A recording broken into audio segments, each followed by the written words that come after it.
Le MSB de Youssouf Affal renoue avec la victoire ce samedi soir face au Portel. Restant sur 2 défaites consécutives toutes compétitions confondues, les Manceaux devaient s'imposer devant leur public venu nombreux à leur rencontre et également à la découverte des différentes activités proposées lors de cette rencontre face au Portel, 9ème de Pro A.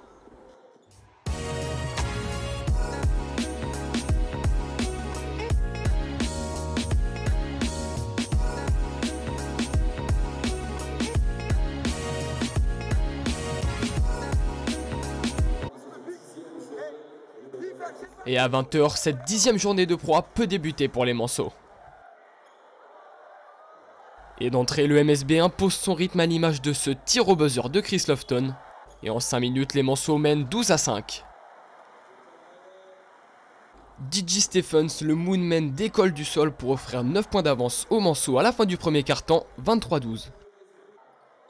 Les Manceaux se trouvent facilement et peuvent compter sur l'adresse à 3 points d'Antoine Eto'o.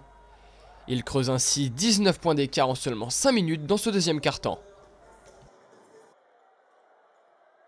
Le Eto'o Show va continuer jusqu'à la mi-temps et les Manceaux mènent 47-27 après 20 minutes de jeu. Chris Lofton pour son retour à Antares inscrit les 3 premiers points de la seconde période. Et Justin Cobbs, auteur de 7 passes décisives dans ce match, envoie Youssouf Affal au alley-oop.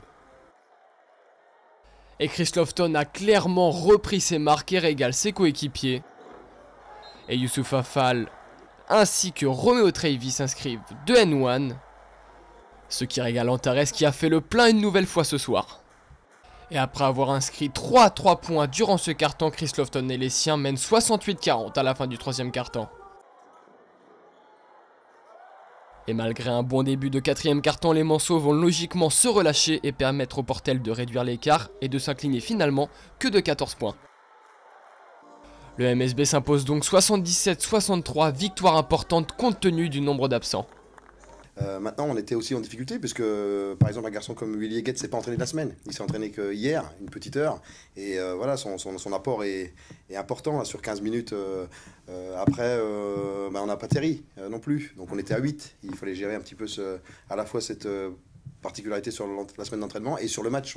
On était un petit peu dans l'inconnu. On ne savait pas comment on allait pouvoir résister et tenir en étant que 8 et notamment 4 joueurs extérieurs.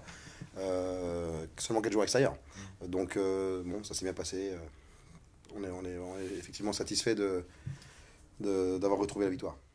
Les Manceaux vont pouvoir se reposer durant 2 semaines car c'est la trêve et pourront reprendre le dimanche 3 décembre à 18 h 30 à Villeurbanne sur SFR Sport 2.